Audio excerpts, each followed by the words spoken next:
For centuries, the people of Bihar have been victims of the ravaging river Kosi. Born in the Himalayas, among majestic peaks, the Kosi rushes to the plains of Nepal and Bihar. Once on the plains, the river, like a writhing snake, changes its course almost at will. During the last 200 years, the fickle Kosi has shifted some 112 kilometers westward, bringing devastation to the fertile land. On the way down, the river picks up large quantities of silt. This coarse silt comes to rest once the movement of the river slows down in the plains. Gradually, the level of the riverbed rises, and soon the Kosi climbs its banks and becomes a runaway. Its spreading waters wipe all traces of human endeavor from the countryside. Eating into the very body of the land, the water enters villages and homes. Its fury knows no mercy. Each year, the floods bring misery to the people, and to the nation, losses that run into hundreds of millions of rupees.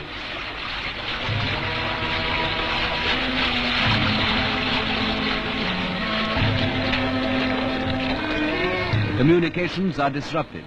Crops are washed away. The land, coated with coarse silt, is rendered dry and arid for generations. Soon after independence, the government of India decided to tame the river. In 1953, after 6 years of investigation by the Central Water and Power Commission, a scheme was approved. The Indo-Nepalese Coordination Committee was formed. The actual supervision of the Kosi project was to be done by the Kosi Control Board, made up of representatives of the state and central governments. The Kosi River Valley project consists of 4 stages.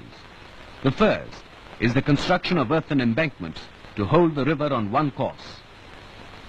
The second is a protective measure and involves the construction of a barrage on the Indo-Nepal border near Bhimnagar. The third step is the digging of canals in Nepal and North Bihar on both sides of the river Kosi. After this, a hydroelectric power station with a generating capacity of 12,000 kilowatts will be set up. On the 14th of January 1955, work started at the site.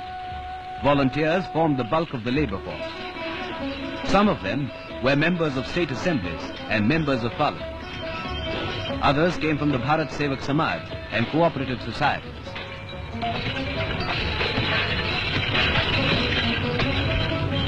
The National Cadet Corps and the Auxiliary Cadet Corps lent their help too. It was the first time so many social workers helped in a project like this. About 243 kilometers of embankments were completed, thus confining the Kosi to a breadth varying from about 4.8 to 16 kilometers.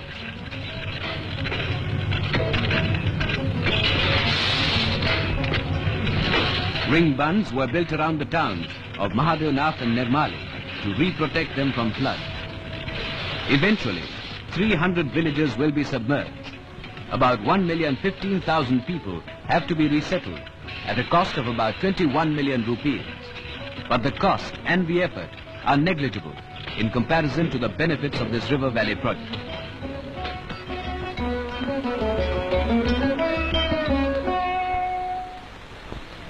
Beginning high up in the mountains, at about 5,490 meters, the Kosi is fed by melting glaciers and heavy rainfall.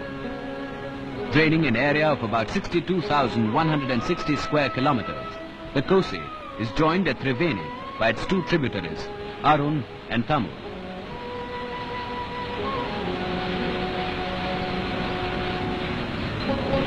This swollen river, now called the Sapta Kosi, passes the sacred shrine of Barakshetra in Nepal and enters the plains majestically at Tapka.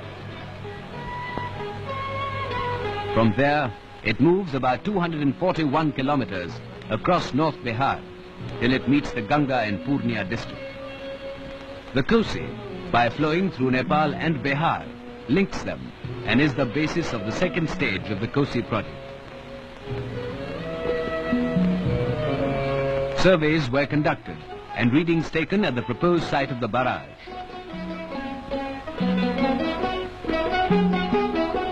On the 30th of April 1959, the second stage began. His Majesty the King of Nepal laid the foundation for the barrage. Prime Minister Nehru was also present. The ceremony was another link in the chain of friendship between India and Nepal. For the thousands of people inhabiting the area, the occasion marked the beginning of better times. It meant not only the cementing of an old friendship between two countries, but also a closer contact between neighboring peoples.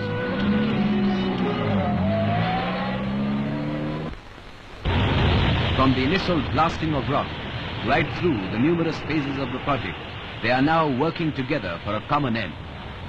Thus, it has been not merely an opportunity for men to learn about machines, but men to learn about men. During the peak season of the construction, about 1,020,000 workers were employed at the barrage site. They came not only from Bihar, but from the corners of India and Nepal as well. Also aiding in this gigantic scheme were machines that roared tirelessly on, working day and night. Huge machines capable of handling the work of many men put together added speed to the project. Large quantities of earth had to be transported and dumped.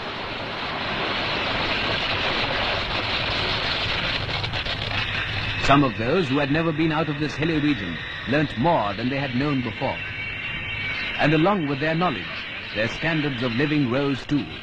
For the construction of the barrage meant many new jobs. Steadily and with care, the plans were put into practice. Slowly but surely, progress has been made. A solid structure of reinforced concrete has arisen. A structure strong enough to withstand the ferocity of the river coast. On this barrage will rest the protection and safety of millions of people.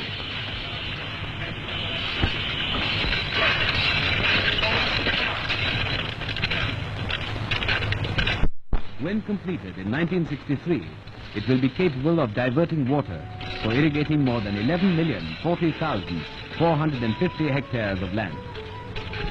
The cost of the entire Kosi scheme is estimated to be over 500 million rupees. The construction of the barrage has brought with it a number of accompanying benefits. A colony has been built at Birpur to house Nepali and Indian workers. It is a modern township with facilities that include a regular water supply. This supply of drinking water in a place known to suffer from intermittent drought is derived from newly dug tube wells. Hospitals too have been established. These are equipped and staffed by experienced doctors and nurses. There are schools, libraries and recreation centers for the residents of the area.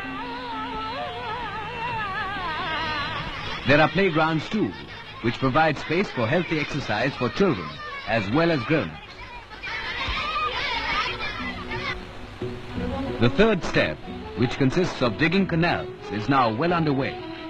In Bihar, these canals, including Chapra, will irrigate about 11,040,445 hectares of land in the northern districts of Bihar.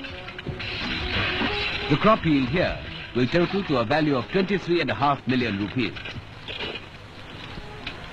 Of all these benefits, the people of Nepal and India are well aware. They know too that with the setting up of the hydroelectric power station, the change will be radical. A wild, capricious river will have been tamed. Soon, the days when floods cake their fields with silt will be a memory in the past. The present gives but an inkling of a brighter future. The harvest will increase, the land will grow more fertile, and the river will be a herald of plenty. These bounties are but a fraction of the benefits they will reap when the entire Kosi River Valley project is complete. For the people of this region, the harnessing of the Kosi River will mean the end of a long and tragic drama.